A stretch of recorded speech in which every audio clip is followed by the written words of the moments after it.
Here's a guy who tried to rebut one of my videos about the philosophy of time and failed. We're going to respond to this business about time in just a moment, but what John is bringing is kind of a contingency argument. We've not really gotten to that part yet, but he's pointing out that everything, all these things that he's mentioning, everything that you see around you owes its existence to something else.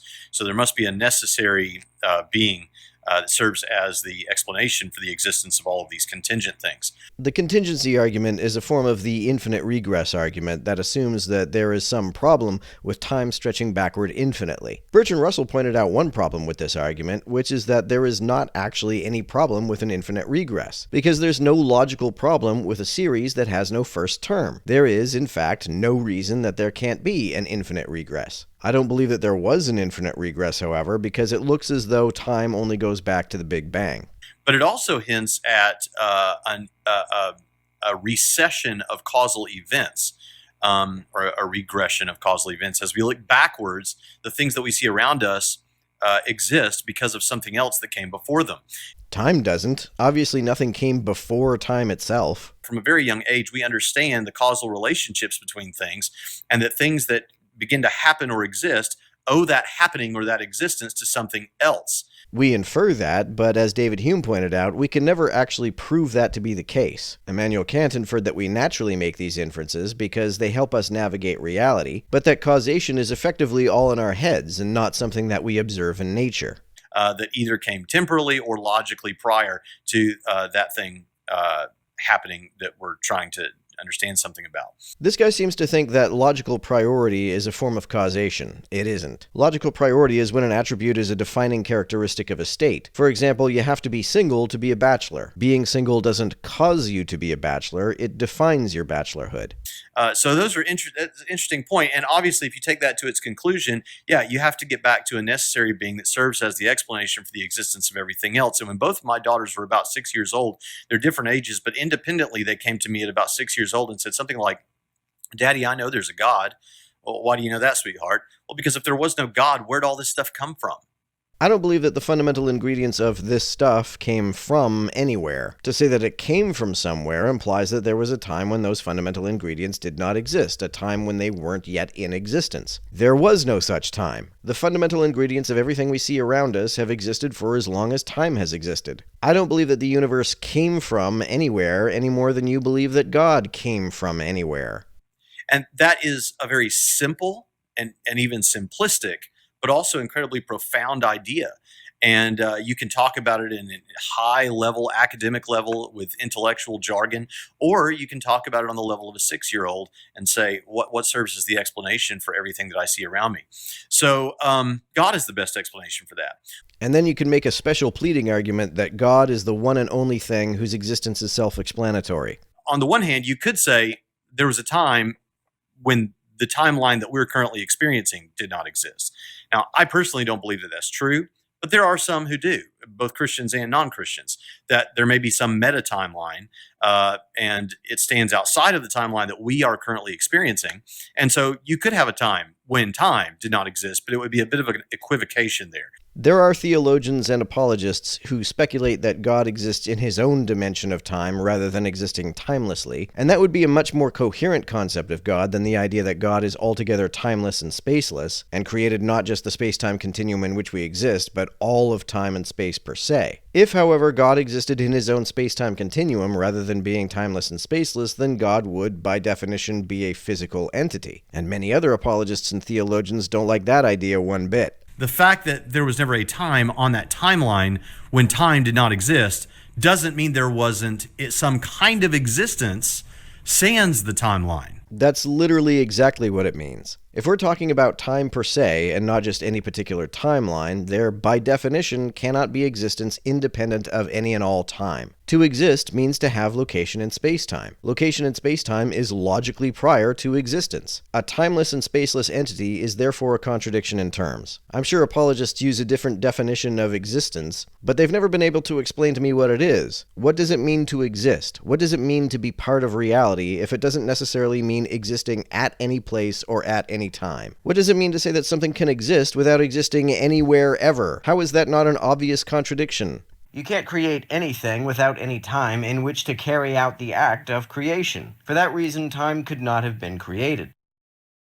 Okay, now this is simply a misunderstanding, because you could say very simply that the act of creation by God was the very first moment of time. Well, you can't create something at a time when it already exists. By then, it's too late to create it. The act of creating time, therefore, cannot have been at the very first moment of time, because even by the very earliest moment of time, time already existed, and it was therefore too late to create it. In fact, that's how we talk about it. That's how we think of it. So you would have, and by the way, the thing that gets you to that is agent causation. So we have different types of causation. We have we have event causation, like if I threw a book through a window and it broke the window, that's an event that led to another event happening. In philosophy, the technical term for that kind of causation is actually efficient causation. We have state causation. That's like if you have a podium and there is a book sitting on top of the podium, the state of the podium is causing the state of the book to be suspended in the air. Or as some people like to think about it, a frozen pond with a log resting on top of it. The state of the frozen pond is leading to the state of the log resting on it. That's not really meaningfully different from efficient causation, because the interaction that keeps one book from falling through the podium or the log from falling through the ice is the electromagnetic force, which does not propagate instantaneously. Therefore, these are also events causing other events. So you have state causation, but then you have state-event causation. That's when a state leads to an event, and the way that you get there is personal agent causation. So if you want a good illustration for that, just imagine a man sitting, he's in a state, and then he stands up. He went from the state of sitting to standing up. If a guy stands up, that too is the result of neurological events, not states. Now, if we were to compress a stopwatch at the moment that he moved to stand up, well, then that would be the beginning of the timeline of his movement, and the timeline would begin, and the movement would begin. So you would have this state leading to an event. Well, how could that happen? Well, it could happen with the mind. And a mind is a process carried out by the brain. This, too, is a form of efficient causation, or event-event causation, as this guy likes to call it. And later on in this video, he's going to say something like, well, this doesn't, even if I granted you all this, doesn't give you a personal creator. It does if you understand these different types of causation. That would be personal agent causation. Now, because someone would have to make the movement to move from a state to an event, especially from a state of timeless nothingness. Timeless nothingness is not a state. It is literally the absence of any state of any kind. Apologists love to argue that the creator of the universe must be a person because only a person is capable of making decisions, which are events that occur without any prior cause. There are two things wrong with this. One is that decisions do not occur without prior cause. There is no evidence at all that anything that goes on in the brain that is in any way related to decision-making is not entirely causally determined. So persons are not capable of uncaused acts. The other problem is that there are, in fact, non-personal physical events which are uncaused. Not every physical event is deterministic. So the idea that persons are the only entities capable of uncaused acts is the opposite of true. Persons are not capable of this, but there are non-personal physical phenomena which are. Now, someone might also say, to go further and grant them more ammunition to use against me here, someone might also say, yeah, but even the decision to create would cause time. Like he'd think through, God is thinking through and deciding now,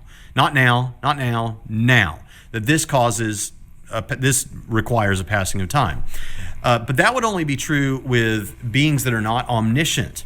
This still doesn't get around the problem that time cannot be created, even at the very first moment of time, because by then time already exists, and it is therefore too late to create time. Okay, now you notice again, like he's got one criticism that he thinks undermines all of this. That one criticism is that you already have to have time in order for time to come into existence. But this, because what he's thinking, what I can only imagine he's thinking of is, for whatever it is, God or anything else, to cause time to come into existence, that act of causation or thinking through when to cause, or if there's something other than God, that movement or explosion or whatever it is that causes time to exist would have to have time in order for it to function. But of course, as we've seen already, that would not be true of a spaceless, timeless, non-material, sufficiently powerful mind that is omniscient. That's a long list of mutually contradictory attributes. A mind, by definition, is a process. Processes need time to occur. Consciousness requires time because consciousness consists of thinking, feeling, perceiving, etc. Without these events occurring, consciousness does not occur. A timeless being therefore cannot be conscious, and if it cannot be conscious, how can it be a mind? However, even if the mind were an entity rather than a process, it would still need time to exist. To say that something can exist independent of space and time is to say that it can exist without existing anywhere ever. That's a clear contradiction. And even if there's such a thing as instantaneous causation, it still makes no sense to say that time was instantaneously caused to exist at its first moment, because by the first moment of a thing's existence, it's already too late to create it, even instantaneously, because it already exists at its first moment.